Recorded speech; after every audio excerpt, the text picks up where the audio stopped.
revisiting my dreams with the king.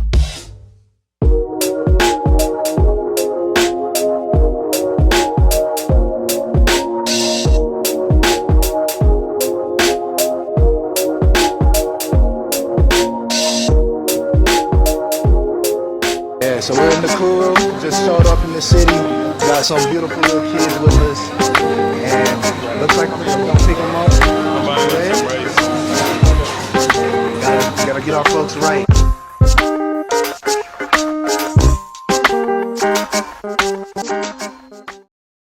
Welcome to The Ride, a journey to your dreams. I'm your host, Johnny King III, aka Still Chill Leroy, and this is the Revisit Your Dreams podcast right here on the Revisit Your Dreams channel on YouTube.com.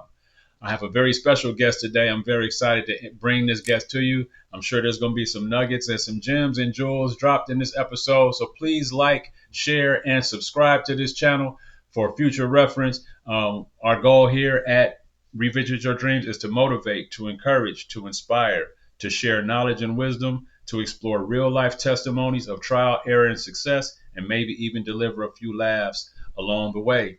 Today's episode is titled, A Dream Derailed is a Pivot, Not a Penalty. My very special guest today is a young pioneer in the global tech economy, a budding digital creator. His organization, Black Kids Travel, helps provide access and representation to kids and adults in disadvantaged areas through cultural exploration. His role with the nonprofit organization, Excel Leader, helps to empower and support the next generation of leaders from historically Black colleges and universities. He is a former Junior Olympian and nationally ranked high school football running back, born in Detroit, Michigan, and raised in Nashville, Tennessee. Please welcome to the show my young brother, my nephew, my very special guest, Mr. Marcos Harris Jr. Welcome to the show, Marcos. I appreciate it, Unc. Thank you for having me. That was a great intro. I really appreciate it. I mean, it probably could have been longer. I know your list of credentials a little bit longer than that, but you know, we're gonna get into the episode and you'll expose some of those credentials as we go, right? Absolutely. Before I start the show, I like to talk to the audience and let the audience know how I know each guest, how we met. Each guest that I interview is someone who I know personally. I've either met them and talked to them in social spaces, social circles, networking events, or I may know them personally. They may be family, they may be friends, co-workers, former college classmates, and things like that. This individual, of course, is younger than I am, so I couldn't know him from college, but I do kind of know him from college because I know his father. Me and his father met in college, and his father's been an inspiration to me in many ways. And this young man has been such an inspiration also to me in so many ways that I thought that it would be important to bring him on, because no matter what age you are, if you're watching this episode, there's something that this young man is going to be able to bring. His spirit, his resolve, his demeanor, his approach to life and humanity, I think is something to be admired. And so I'm looking forward to the show. That's my recollection on how I met him. I've known him since he was a baby. I've been knowing him longer than he's been knowing me.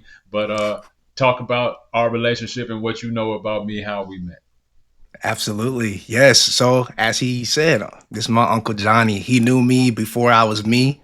He knew my pops back in college, and that's the starting place. I've been blessed to have an amazing group of men in my life that, yes, in my family, but are not relatives. And so that's the story. That's how we, came to know one another. You obviously going to school with my pops, and then coming up behind y'all. Yeah, man. Watching you grow up and watching your brothers grow up it's been fun. It's been a journey for sure. And I'm looking, when I talk to you, I don't see baby Marcos anymore. I see a grown man, you know what I'm saying? And so I appreciate you being here. I appreciate your wisdom. I appreciate your intellect and your insight. So I'm sure you'll be able to share something for the people watching today. But let's go ahead and get started. Absolutely. Before we get into your current professional ventures and aspirations, let's take it back to your life as a young athlete here in Middle Tennessee. Talk about some of your favorite memories as a standout football player and track athlete here in Middle Tennessee. Absolutely. Well, the journey started in Murfreesboro, but I would say my athletic career really began at Una Antioch. That is homegrown, and I hold it near and dear to my heart. Those that know how we showed up in the city, showed up in the state, and represented nationally. My father, he ran track at Tennessee State, which is Division 1, and he was my track coach growing up. So it was a balance between both sports, and I dabbled in every major sport outside of hockey here in the U.S. And yeah, it was a foundation. It is a foundation to who I am today. Mhm. What are some? Do you have any particular memories? You played football. You ran Yeah, of track. course. I know you participated in other sports as well. What if you could, if off the top of your head, what are one maybe what's the one highlight that comes to mind immediately about your experience in those sports? For sure. Yeah. So if I have to narrow it down to one, I would say it was going back to back state championships at Brentwood Academy. I believe it was 2015, 2016. And then after that, it was the Junior Olympics. Yes, I was blessed to run track and show up in the AAU and USATF space. But in addition to that, representing the state of Tennessee at New Balance Nationals and a couple of other major track meets. Those were some of the highlights in terms of accolades. But the biggest thing for me were relationships. I mean, my best friend, my closest friend I met in third grade, he is still my closest friend today. That is my brother. It's hard for me to even call him my best friend, but that is, the foundation. And it allowed me to explore who I am, both in a athletic space, but then in a personable space. And ultimately it lasted forever. So the accolades are great, but ultimately it was that relationship. It was that core family that I've developed, and all of my teammates in the past, they have a special place in my heart. They helped me become who I am right now. Yeah, that's dope, man. And I see it too because many people may have answered that question with a particular play that happened or Mhm. a particular season. And you did start off with winning the championships at Brentwood, but you referenced it back to the most important thing about it was the relationships that you developed over Absolutely. the years and the foundation that set. And that to me lines up with the spirit of the person you are today Mhm. is former athlete, and have accomplished a lot on the field, on the court, and the track. But that's not who you are as an individual. That's just For what sure. you did. Yes, sir. So we're gonna get a little bit more into who you are in a minute. But sticking to the sports topic for a moment, you mentioned your father was a D1 track and field athlete at Tennessee State University. Your two younger brothers appear to be headed to greater heights in their athletic pursuits. You have one of them is a D1 level basketball player with NBA visions in sight, and your youngest brother, who's graduating from high school today, just earned a D1 football scholarship to play to play linebacker at Tennessee Tech. Right. What impact did your father have upon you athletically, and what impact do you think your athletic pursuits had on your younger siblings? Oh man. Well, I was bottle fed on the track. So shout out to Coach Vic for holding it down. Yes, guiding pops, but then also nurturing me as a newborn. So that starts the story. It was a part of me since the beginning. I wasn't even able to recognize where I was or what the environment was. And it was ingrained in me over time, seeing dad and growing up, understanding, okay, he's training for what? You learn about competition, overcoming adversity, et cetera, et cetera. So I would say I was there on the tail end of my dad's career, and seeing that was, looking back, very, very monumental in my development. Going into my athletic career, again, my dad was my track coach, started coaching me. I think had my first race at like 5 or 6, and then went full stride around 10 or 11 years old. And from there, the rest is history. He was my primary track coach all the way through high school. I ended up then becoming his assistant track coach afterwards. And in terms of that impact on my brothers, again, it was just that domino effect. Me seeing dad compete, and then my brother seeing me compete at a fairly high level. I was blessed. Yes, we can talk about genetics and whatnot. Yes, we can talk about situation and environment, having a father that competed and now is a coach. But then also for me, learning how to overcome adversity, learning how to dedicate myself and stay disciplined. That was something my brothers got to watch. In the beginning, all children are children. So I can't say I was the greatest football player and just woke up one day and dedicated my life to it.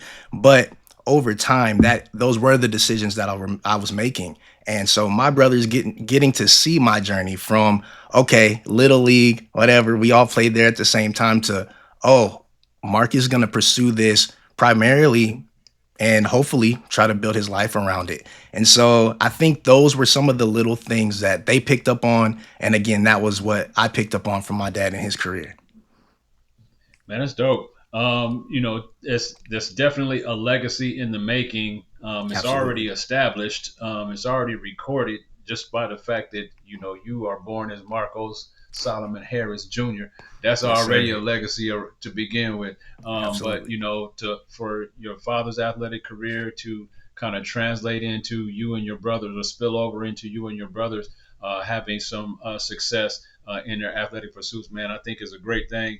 Um, Bigger than that, you guys are just all great human beings, and really, I'm proud to know you as nephews and as friends. You guys are just I great appreciate kids, it. man.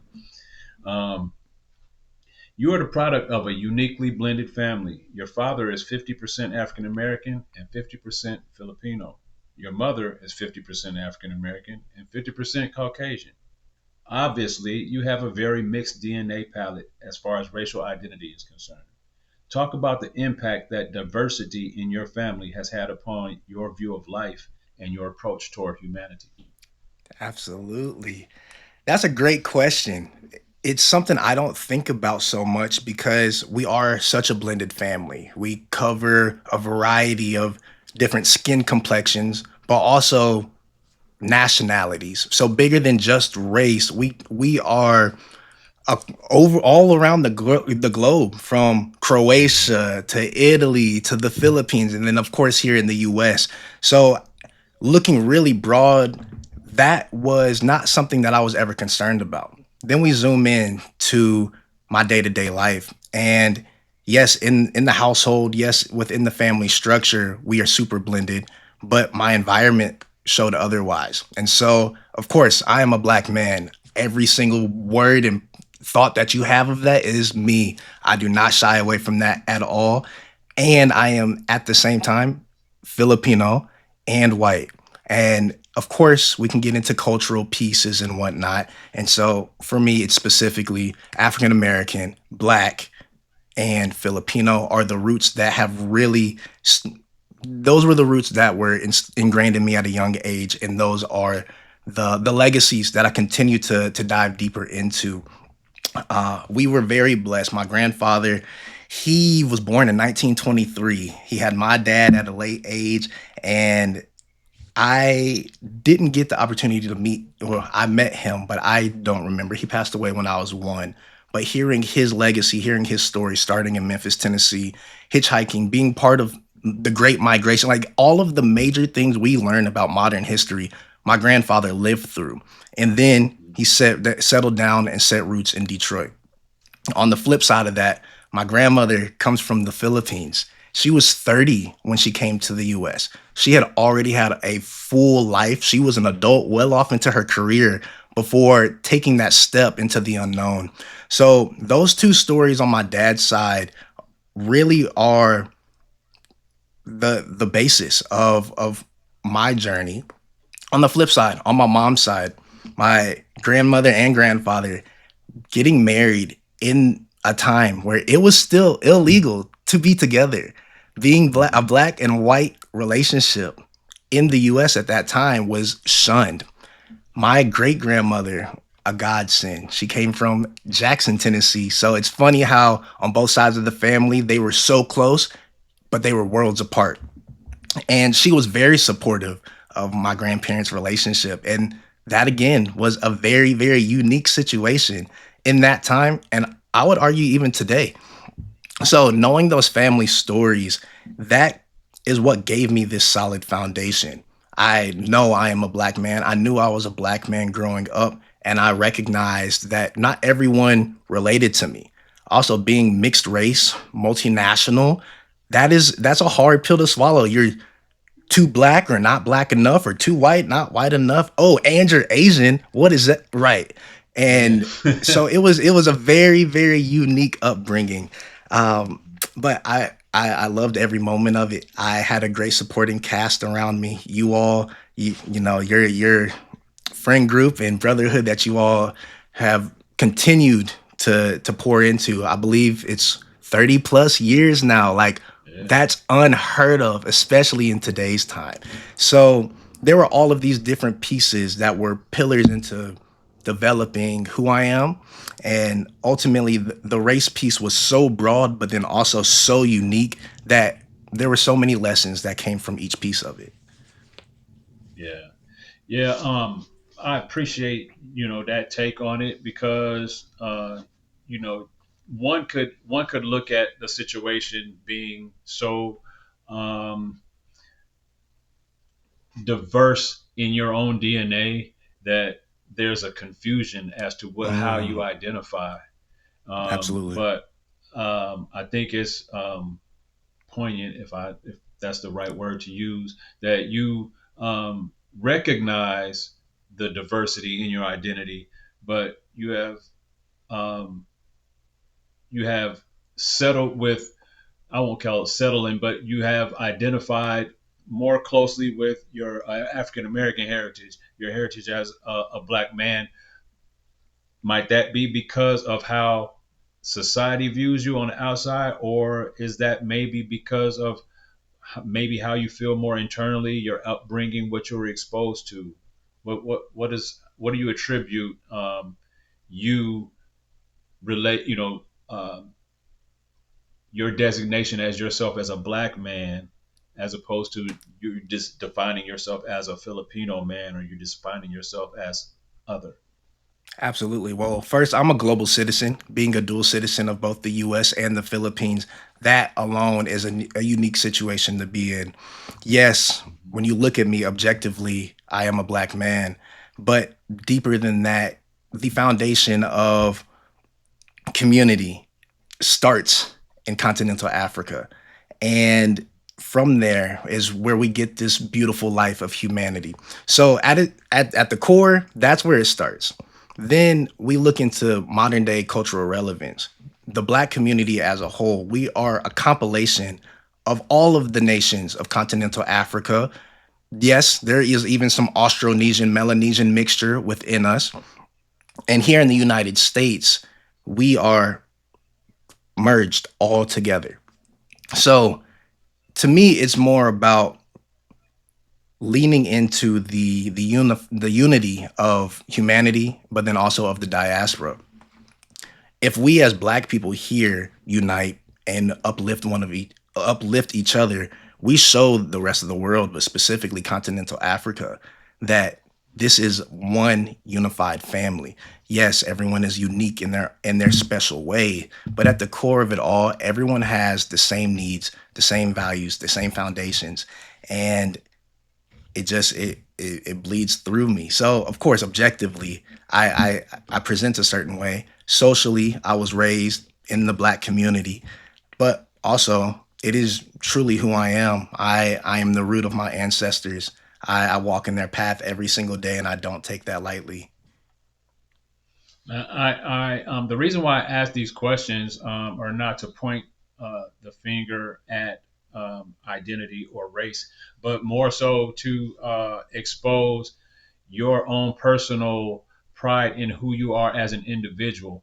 Right. Because I think a lot of us get caught up in racial identity, Mhm. and even though it may seem like that's what I'm bringing to the forefront, it's for a reason. Because despite the fact that you are of mixed races, and you identify predominantly in one way, you see the world in such a humanistic way that race almost doesn't even exist in your world. It's just something that you have to acknowledge because the rest of the world acknowledges it.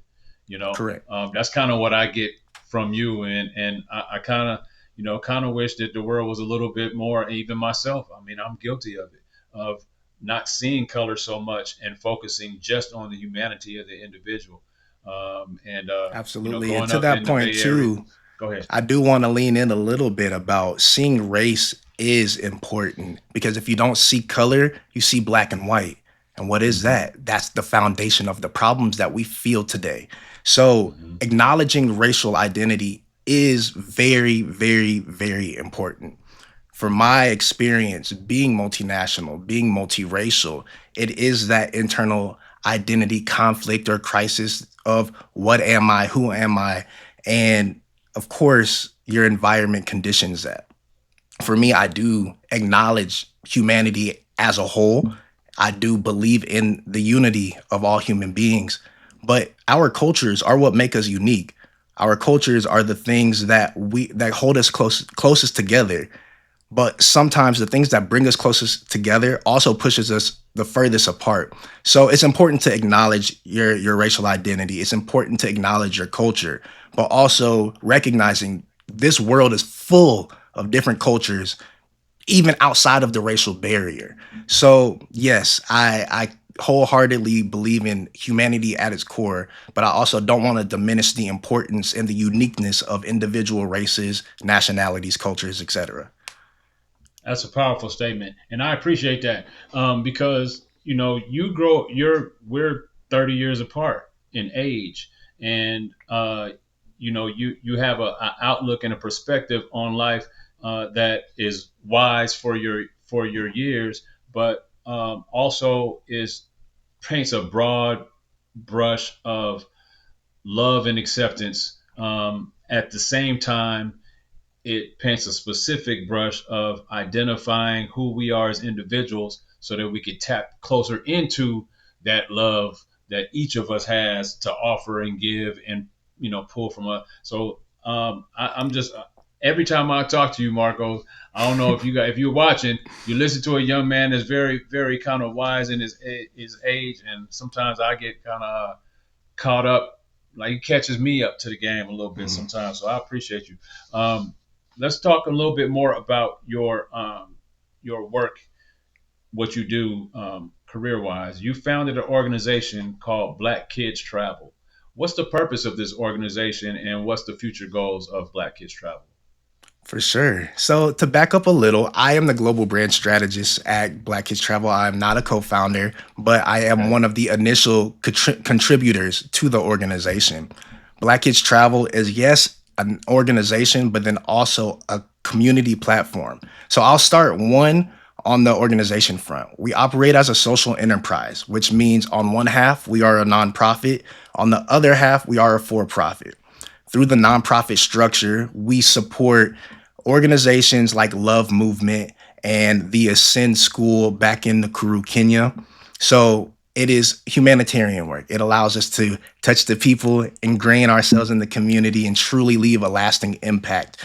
It's not about us. It's not look at me and look at what I'm doing. I'm so amazing and helping the folks. Because outside of the org, you don't really hear about. You'll see it because we like to show off just a little bit to invite people to Mm-hmm. dive deeper into their community. But we're not overtly, oh, we're the greatest people in the world and we're not missionaries. We are simply brothers that are trying to make a community or create an impact in the community.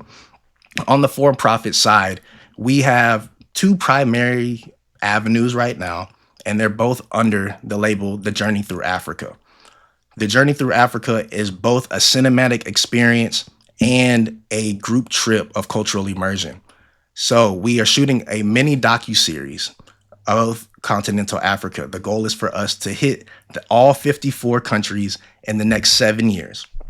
Through that, telling the stories, the unique stories of the indigenous communities of those areas and tying it back together to just show that again, as human beings, we are unique, but we do have a very similar core need across the board. For the cultural immersion trip, the idea is what you see on screen inspires you and you want to go experience. So we give you that avenue. Come join us. Whatever you see, if you like it, you rock with it. We have an opportunity for you to then experience it for yourself. And so to take it just a little bit further, we actually started the Black Passport Fund. So Black Kids Travel, we have the BKT Black Passport. Let me back up. We call it the Black Passport Fund because our audience specifically is us, but we do not discriminate solely based off of race or the color of your skin tone. It's part of our branding, but it's also because that is who we are and that is our primary audience. That said, we have a passport fund where we will support individuals who apply, randomly selected, to cover the cost of a passport, as we recognize that is an entry barrier. That's a barrier of entry for individuals to be able to travel abroad. So that's a little bit about the journey through Africa. And then on the flip side of all of that, we are a community platform that promotes cross-cultural and cross-generational collaboration. It's important for us to lean on each other from all around the world and learn from the variety of experiences, because as individuals, your unique experience is important to the collective consciousness. So as communities, that is the globe that we operate and live on. Why not share those stories? Why not lean in and try to connect? And why do we repel the from different tensions that are made up in our minds ultimately? So that's a little bit about Black Kids Travel. And yeah, it was just it's a labor of love. We ultimately just want to educate and inspire people to look outside of just the society or the conditions that they're accustomed to, that they were born into, or even that they created, but they want that or feel that desire for something to change. Well, that's where we step in. You mentioned that you guys are wanting to hit all 54 African countries in 7 years. How many have you guys visited to this point? Yeah, so we're blessed because we have a team that's covered the globe. All of us have been to, I want to say, at least 15 countries as individuals. So as individuals, you'll see content that has hit almost all 54 already. But as a group and for the purpose of our docuseries, we've hit 6. This year, we'll be headed to Morocco. And in the past, we've done Ghana, Senegal, South Africa, Kenya, Tanzania, just to name a few. So we've jumped from southern, eastern, western, and now we're going northern. And yeah, it's just a beautiful compilation. Have you had the opportunity, or has your organization had the opportunity yet to take other people with you over to Africa or to some of these other countries you're filming in? Yeah, so this year will be our first time. Of the organization? Yeah, this year will be our first group trip heading to Morocco. Again, the idea is what you see on screen is what you then go experience. So to this point, we have not, because the primary focus was to shoot the docuseries. Now, although we haven't released the Morocco film yet, there are individuals that have gotten some glimpses, or they know who we are as an organization. They support us and, of course, are willing to trust us in this pilot process. So we're hosting a small cohort of individuals to join us in Morocco so that we get the experience of leading group travel, but then also they get the opportunity to get the behind the scenes and see how we truly operate. So that's dope. So this is like, and it's still kind of in the inception, like you guys have created Absolutely. The foundation, but now the inception of the vision is actually starting right now, right? Yes, sir. Yes, sir. Like. Absolutely. So yeah. we've put in the groundwork already. Now it's time to go into phase 2. So as an organized organization, we've been around for 3 years, starting off in Bali. That's a whole backstory that I'll leave for the co-founders to leave at a later time. But that was where it all began. Then from there, it was, social media content, travel content. That was cool. That's cute and all. But we're not travel influencers. The whole point of this was truly to connect with other communities. And then someone that's not part of the organization had the bright idea to, why don't you just film this? You're already doing the humanitarian work. Share it with others. And that was the birth of Black Kids Travel. Yeah, and that's powerful. A powerful, not necessarily a pivot, but somewhat of a pivot, because right. As opposed to, you looking at it from one perspective, you decide to film it and embrace it for what it already is, what you're already Right. doing. Sorry about that. No worries. You decide to embrace it for what it already is and what it's already doing, and there in turn a um, a mission develops out of that concept of filming everything. It kind of helps you to redirect the whole purpose of the mission, not necessarily the entire purpose, but partially redirect the purpose of the mission. Is that correct? Absolutely. So in the beginning, it was just, again, the guys doing what we always do. We're givers. Mm-hmm. We love to be hands-on, interact with people from all over the world, from a variety of different lived experiences. So it was never a look at me. Then once people got wind of what we were doing, they were like, man, that's so inspiring. That's so great. Whoop de whoop. Why don't you share that? So then it evolved into that. Now we come up to 2025, and even deeper than just showing the humanitarian work, we hear from a plethora of people from all different races and nationalities that's solely traveling and seeing Black men or minorities traveling and experiencing the world gives them a boost of hope, some optimism, but then a lot of genuine inspiration to look inward for themselves or at themselves and recognize what are those things that maybe I'm interested in that I'm holding myself back from experiencing or obtaining. So yes, the mission has evolved, but the core piece is still rooted in service and impact. Now to then becoming genuinely an inspiration to just explore and experience more. Mm-hmm. Yeah. Tell us a little bit more about Exoleader, your role with Exoleader.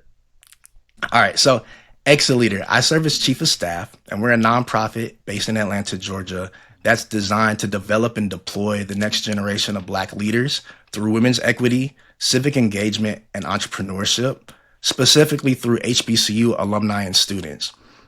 And yeah, so the organization was birthed from the three amazing co-founders who were all SGA presidents at their respective universities, and there was a gap between the real world application and the things that we were learning in class from an organization or a group of people that were closer in age and a little bit more relatable to what's happening today and in this society that is very tech driven. You know, over time, things have evolved. Those foundational pillars are still important, but that modern application was not being applied. So Exoleader fills that gap of being that bridge between the elders and the youth, still supplying the things that are important in our development as individuals, as entrepreneurs, and essentially just as people, but also applying that in a way that is more digestible to those that are coming after us. Give us an example of how Exoleader helps someone.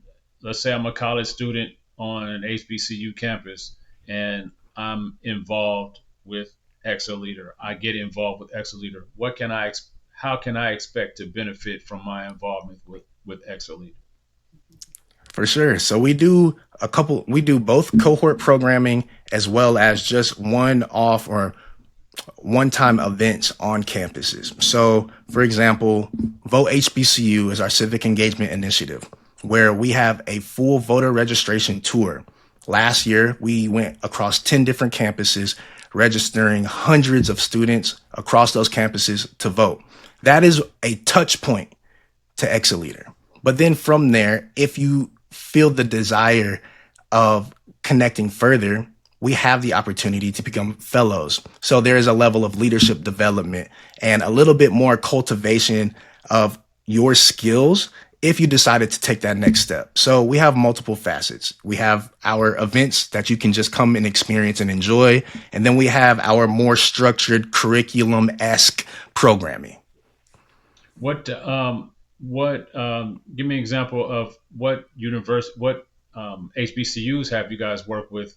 I know you mentioned that they're former SGA presidents from 3 different HBCUs. What are those HBCUs and what other HBCUs is your program working with right now?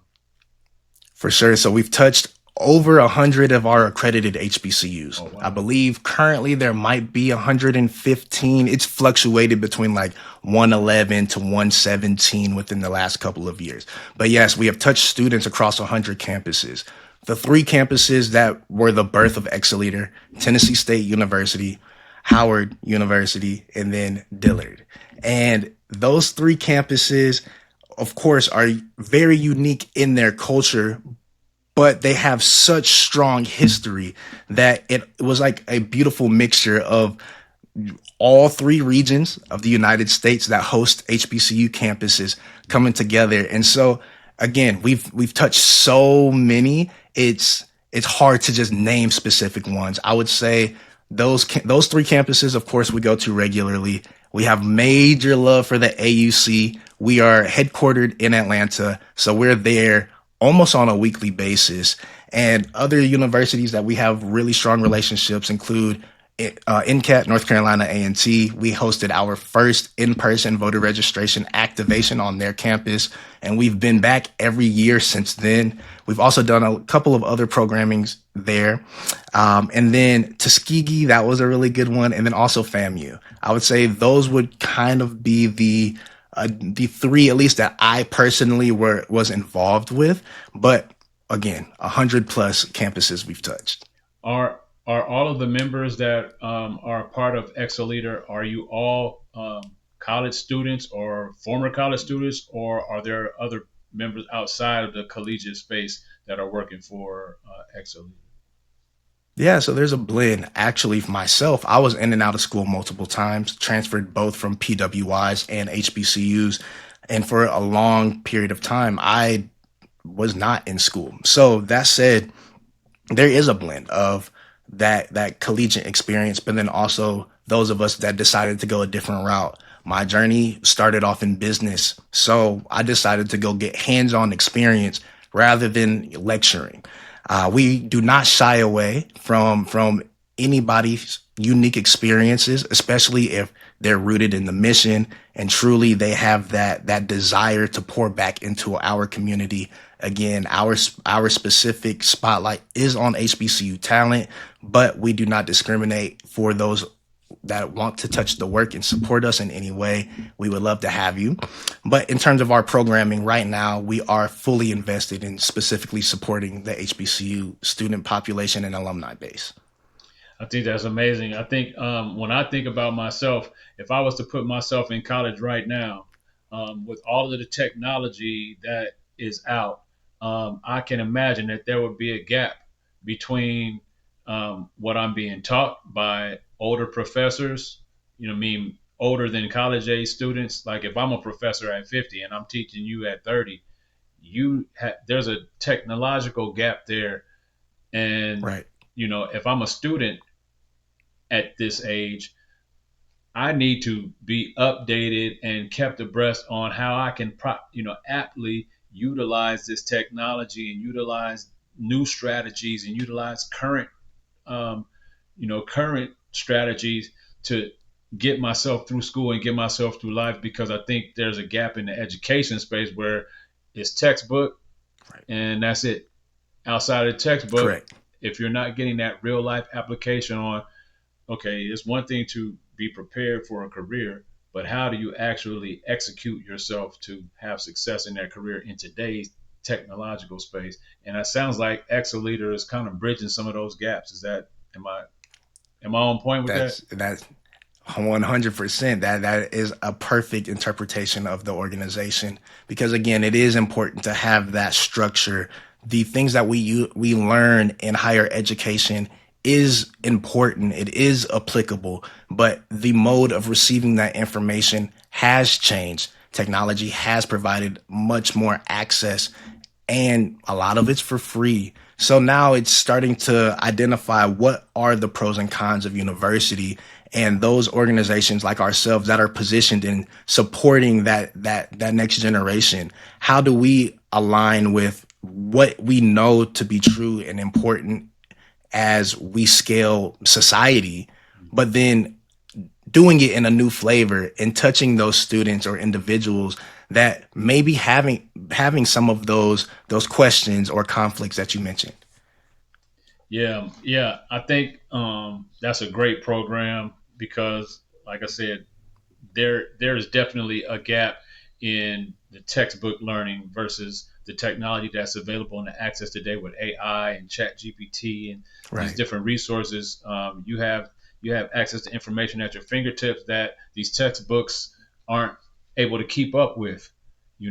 Right. And the philosophies and the teaching philosophies that our college professors and universities these days may not be up to speed as fast as the technology is. So I think that's dope.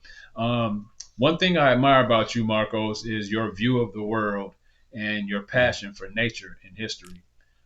You've traveled to many parts of the earth at your young age. Talk about what that type of exposure has done for you personally and professionally. Being born in the Western world, we have a lot of access and we get to touch and experience a lot of things that other people in other communities may not be able to experience, even to the smallest thing of having running water in our homes, right? So recognizing that privilege, there was a sense of me that wanted to experience more, but then also being in this Western world, that state of overstimulation right now being poured into with so much information or the hustle and bustle of every day, schooling, et cetera, et cetera. Like it was a lot to the central nervous system. Again, I I am the fruit of my ancestors. I am rooted in their stories and in their history. So it was important for me to go back and touch the lands that they walked, be in the environments that they lived and that they cultivated. So that set me on this journey to studying the ancient knowledge from vastly different spaces than what I'm accustomed to and the people around me are accustomed to. So studying multiple religions, studying all the different types of sciences from both the human body and then also the planet that we live in. There was so much there were so many questions that I had, and there was so much that I wanted to experience that I just couldn't get those answers in this environment. But I knew that if I went backwards in terms of viewing the past and not taking it from the so black and white, oh, this is the timeline, but applying that historical context to who they were, what were they experiencing, and then how did they overcome?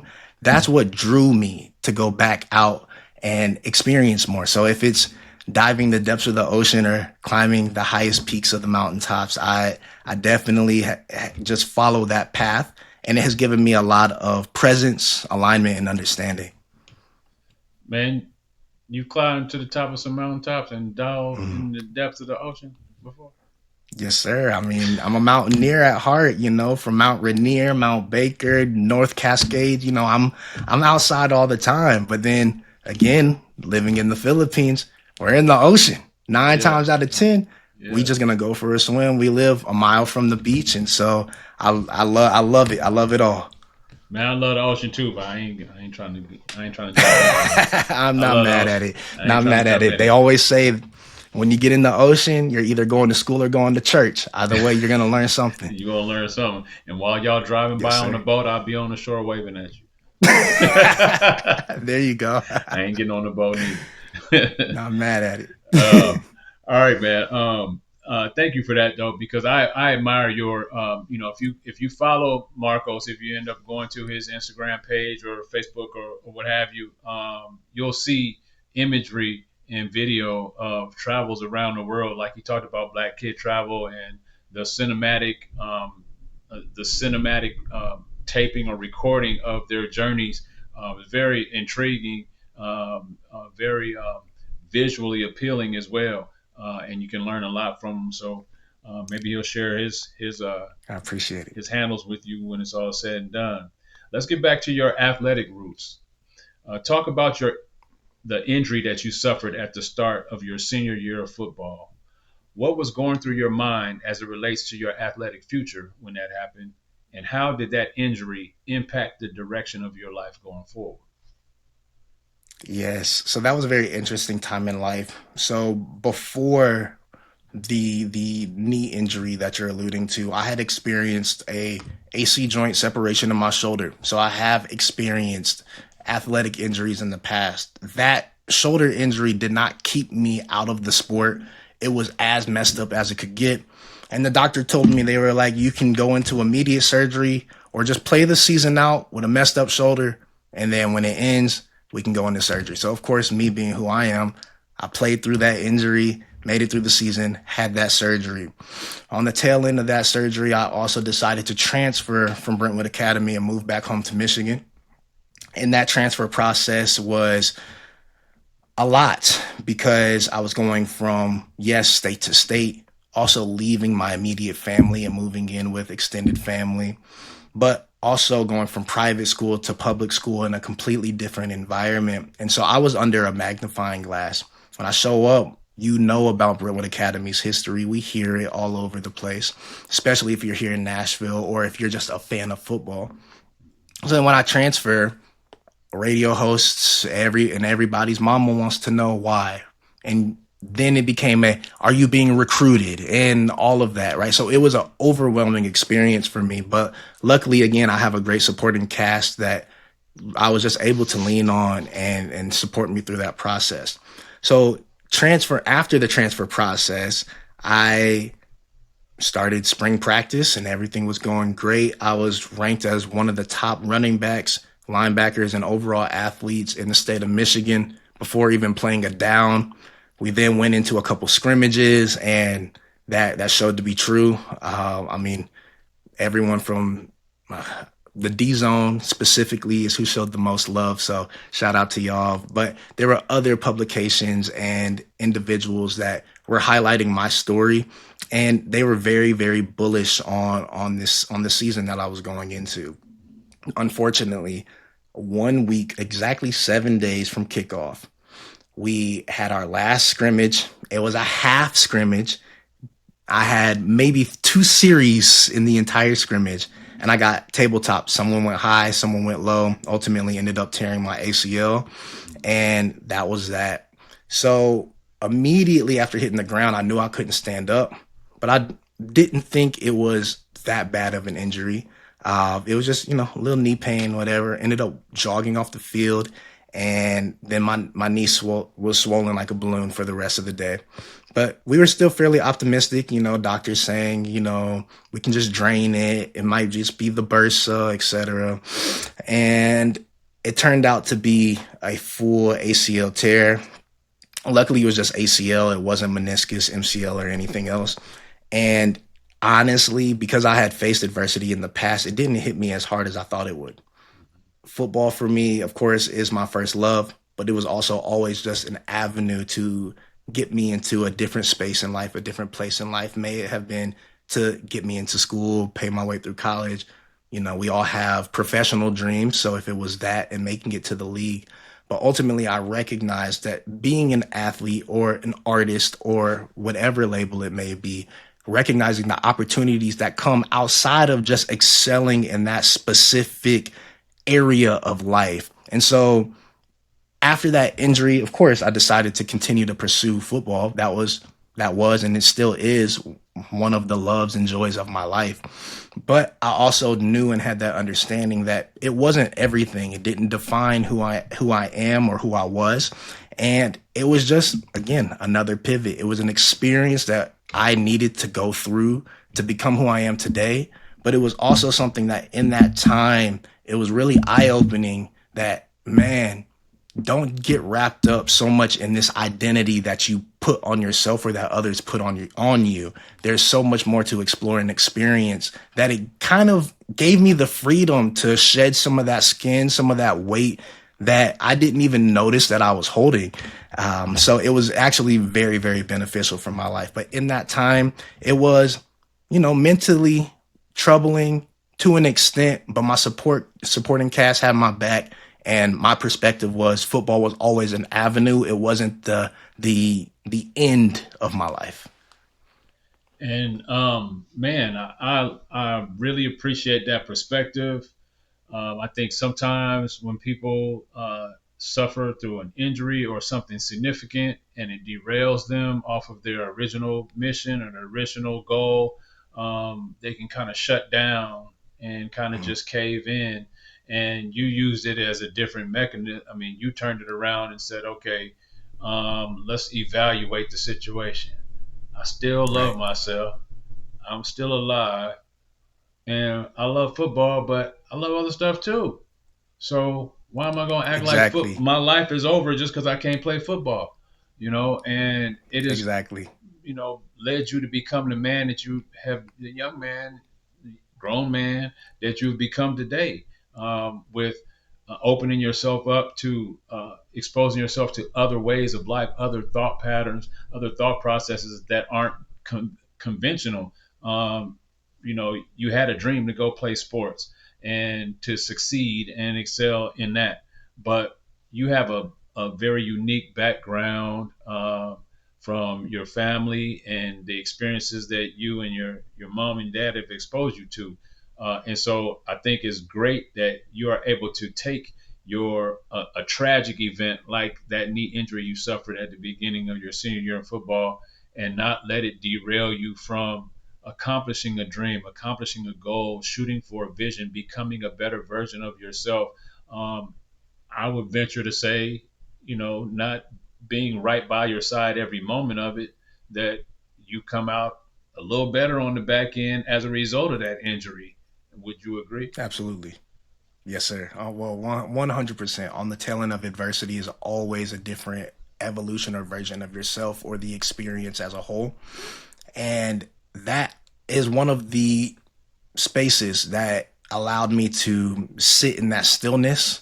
And that's what ultimately allowed for awareness to then look and explore more inward of who I am outside of just athletics. hmm hmm Yeah, man, that's dope. But we could all learn something from you, even as an adult in my age. Remind myself, don't always look at the immediate circumstances. There is a silver lining in it somewhere. There's a way that you could take it to benefit you in some way. It's all in Absolutely. how you approach it. What would you tell a young athlete who has suffered a significant injury such as the one you suffered? Outside of just athletics, your labels do not define who you are. The things that you do not define who you are. Your thoughts do not define who you are. Tying it back to an athlete specifically, this cliche of this minor setback will lead to a major comeback wouldn't be a cliche if it wasn't true. So taking that time to really sit in it, feel those feelings, go through that process, but then also give yourself grace and understand that there's more to life. You are not the things that people say you are or that you claim to be to yourself. You are exactly who you are, how you show up. And that is completely different than the perspectives that you may have of yourself or that others have of you. So just taking that space to really understand that this is just part of your journey. And also, if you decide to continue your athletic career, this is the truest test of your love. One, in this time, does this setback deter you from your goals and derail you from the path that you're on? Or does it force you to double down and recognize, no, this is what I want. I'm going to overcome this because it's a whole different process. You're not playing your sport anymore. Yes, there's that mental aspect, but just to keep it physically, you have to go through the rehabilitation of the injury, but then also the whole confidence piece. That's a whole nother challenge that you will have to experience. And ultimately on the tail end of that, that'll give you your answers. Is this the journey that you want to take? And if so, you're going to come out a whole different person. Whichever path you take, you are going to be forced to sit down. So don't run away from whatever you're feeling. Face it head on and experience it in its fullness, because ultimately that's what's going to take you in the direction that you decide to go in. Man, you just drop it. I told you, like, subscribe to this channel, share it. You dropping some gems for a young man. Sit down. Okay, Sit down. if you got to deal with this injury, you got to recover from it. Sit down, and when you're sitting down, deal with the feelings. Don't avoid them. Feel them. You feel them. You're gonna be frustrated. You're gonna be angry. You're gonna be confused. You're gonna question yourself, doubt yourself, try to encourage yourself, trying to wonder if you ever going to make it back, and then if you even going to have the desire to give it your all again. But I Right. think what he's saying is when you're in that space, focus on your recovery, and while you're embracing the fact that you have to recover, it's going to take 6 8 months, a year, however long to recover. That's the time you need to let it settle in your spirit what you're really recovering for. Are you recovering to make a comeback? Or are Mm, you recovering just to get healed so you can walk again? Because your athletic career is done in your mind. But make up your right. mind, deal with it in that time so that when the healing is over or along the course of the healing process, I know this show and this episode is not about injuries, but along the course of the process of healing, if you make up your mind where you're going with it, it's probably going to help your recovery some, you know, come up, happen a little bit faster and a little smoother, right? Absolutely. Absolutely. All right. A few more questions, Marcos. Man, this has been good. I appreciate you taking the time to be here with us on the Of podcast. course. Um, your mother is a graduate of the University of Michigan, and your father is a graduate of Tennessee State University. And you talked about being exposed to all the different types of nationalities, all to different types of school systems when it comes to collegiately and athletically.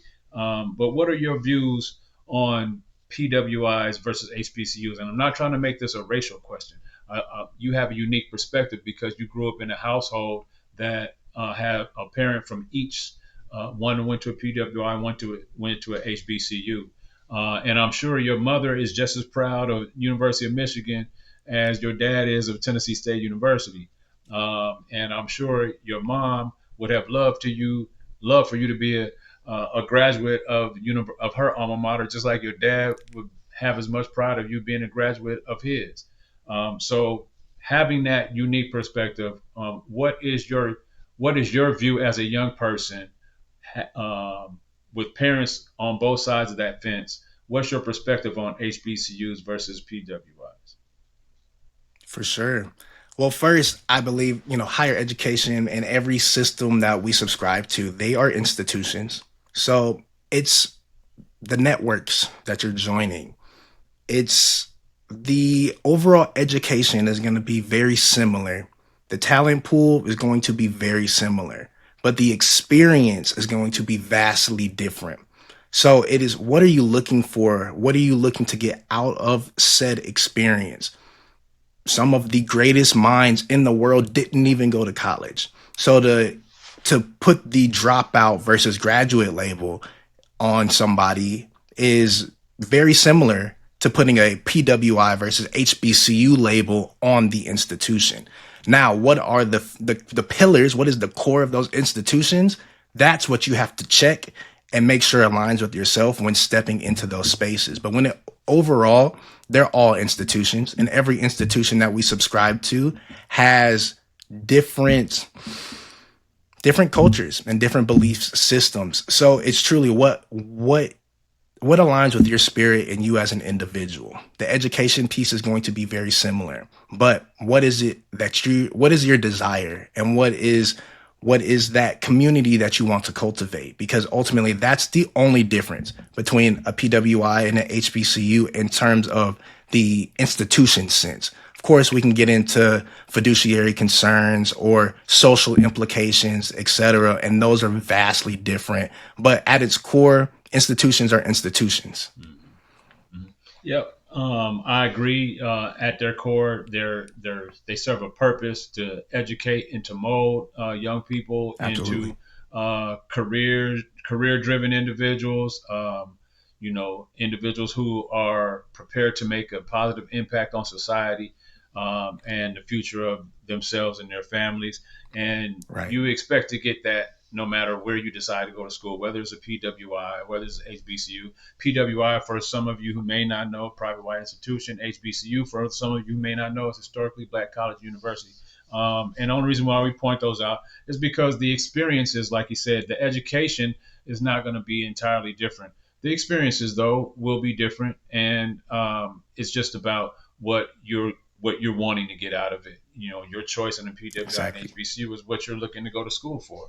And so I only asked that question because you are of college age. You are working with programs that deal with college age students on a regular basis. And I imagine that there will be some college age students that will be watching this program, watching this episode. Some people that are my age might share it with people your age. And so your perspective and your take on those things are why I'm asking for their benefit. Absolutely. All right. We're getting to the very end. I got one more question and then a bonus question, but one last question. Given 60 seconds, if you were given 60 seconds to make an impact on a room of college freshmen, what might you say to inspire the ambitions or dreams of that audience?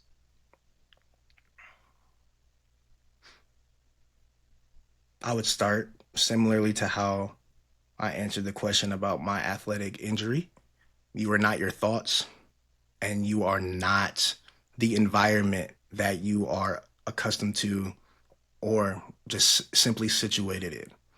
In addition to that, nobody has all of the answers.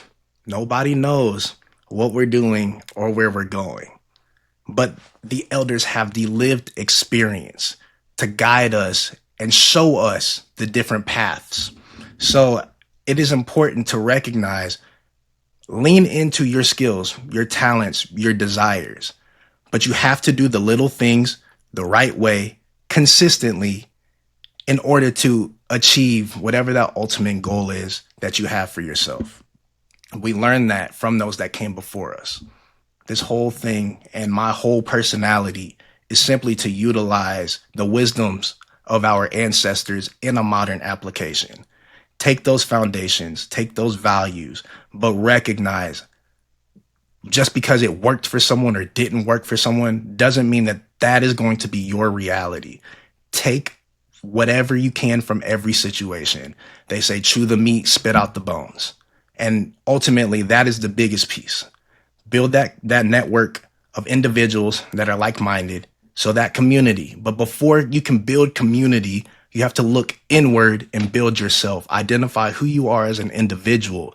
And then we can start to go through the process of building, scaling, and exploring.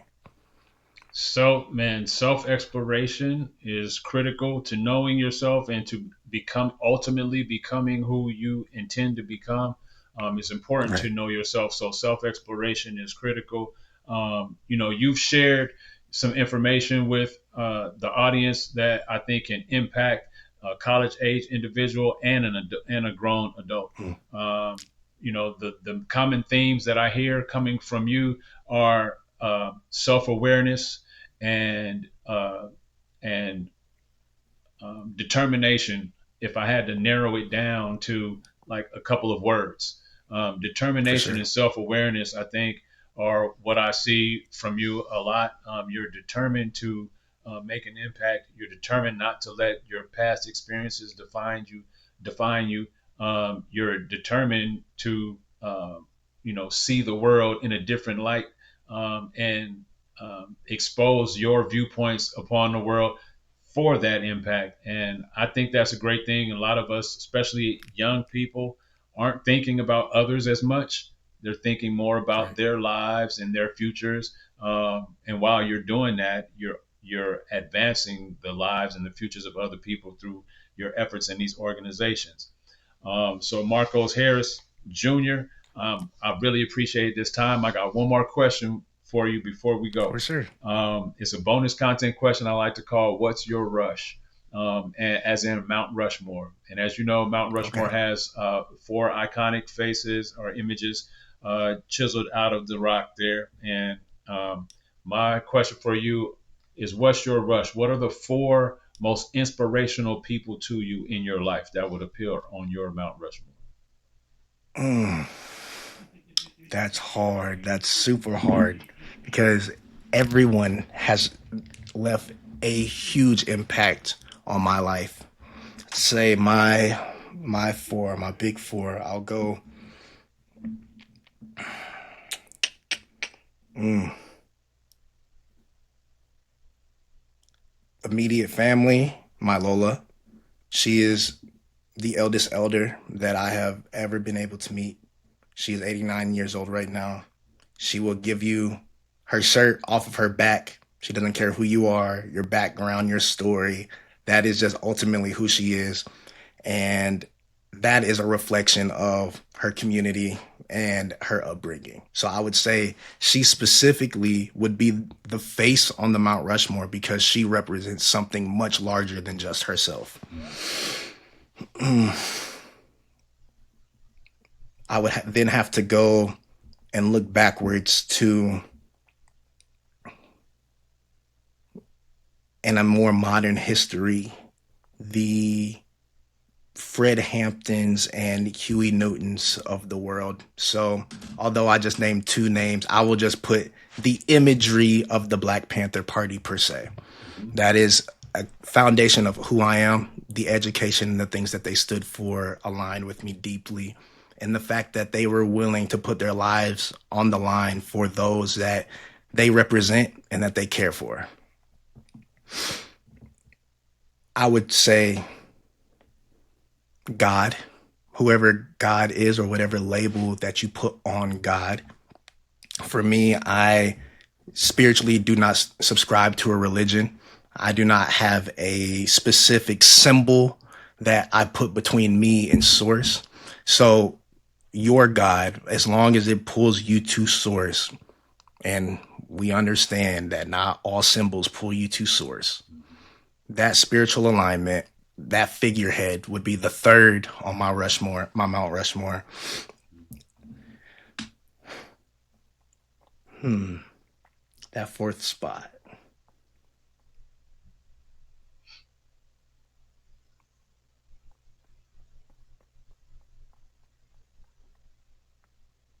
I'd put my dad. I mean, I'm his namesake. I am him 2.0. You look at me, you see him, literally his twin. There's photos from his childhood where I look and I'm like, wait, that's me. So there's that piece to it. But then also he is the stepping stone that I stand on. He himself is the foundation. Yes, my mother is an equal part in that foundation. But in terms of masculinity and manhood, he is the shoulders that I sit upon. He instilled everything he could into me. Both of my parents, as parents or as elders in general, we pour an abundance of information into those that we care about. And as those of us that are receiving that information, we have to understand they're going to pour into us the extent of their knowledge. It's on us to take their knowledge and build upon it. Oh, my headphones. Build upon it. And from there, we can then experience and cultivate the things that we truly desire for ourselves and for our community. So those would be my four. Man, those are great, faces to chisel out of that rock. Although one of them would be like a large group of people, but it's all good. The Black Panther Party is a large group of people, but I Right. feel you in that singular identity. I think that's fair For enough sure. to put the Black Panther Party there as your inspirational representation. And I was wondering if you were going to mention your father. Not that you had to, but that's just what I was thinking, and not because of any particular reason. I'm just sitting here looking at you, and I'm like, I'm looking at Marcos right now. Is he gonna say Marcos Exactly. right now? 100%. Yes, The hardest part is, of course, and again, for me, because I do not subscribe to symbols, trying to put faces to the principles that I hold dear to my heart and that I myself stand upon, it made it kind of hard to give those specific labels. But the things that those four figures stand for is truly my rush. So stripping away the face or the imagery, those things that are foundational to those four individuals or cultures, groups of people, communities, that is truly my rush. your Lola being your grandmother, for those who might not know what that stands for. Correct. Beautiful soul, beautiful individual. I can see where Marcos come from and you come from as Marcos Jr. Y'all have a beautiful spirit about you, partly because of that woman. And it was a pleasure to see her. Pleasure to see her. That y'all don't know, but I saw this man yesterday and I saw his grandmother yesterday. So it was a pleasure to see her after so many years. Man, this has been a great time, Marcos. I appreciate the time spent with you today. Giving us some insight into your journey, into your life, into your personal career, your athletic career, your personal life and your athletic career, your family history and background. I really do appreciate it.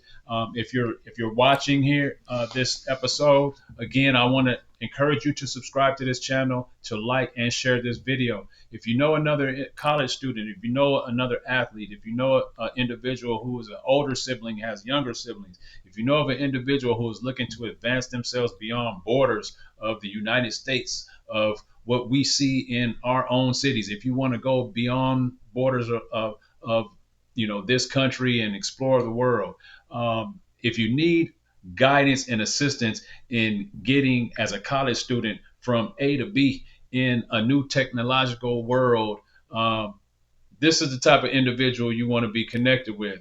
Marcos, I'm gonna give you the platform for a moment to let everyone watching know how they can get in touch with you, where they can find you, how they can support you or support your organizations. The platform is yours. Anything you want to share.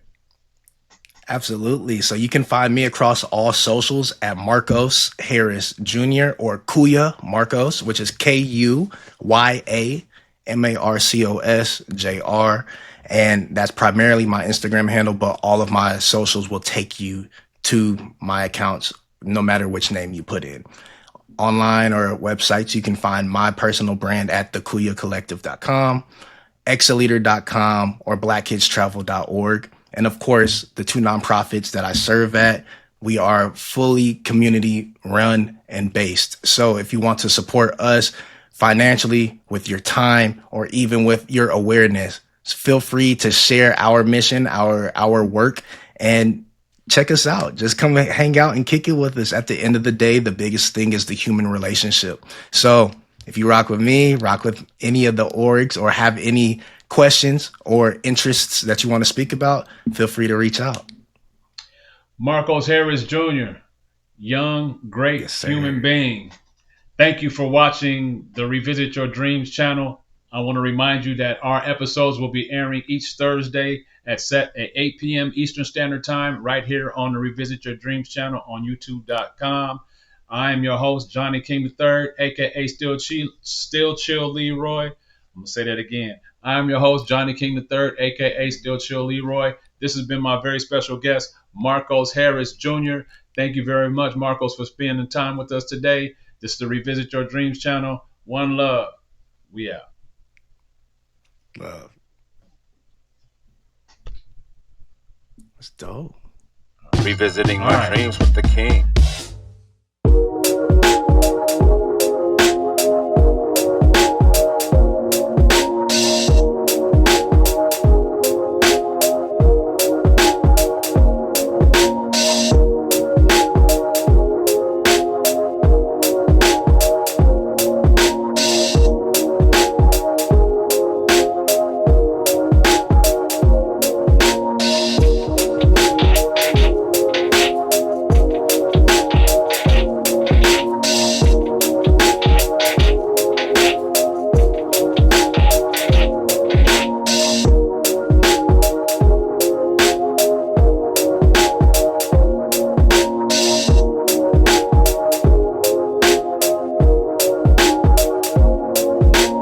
Best by far.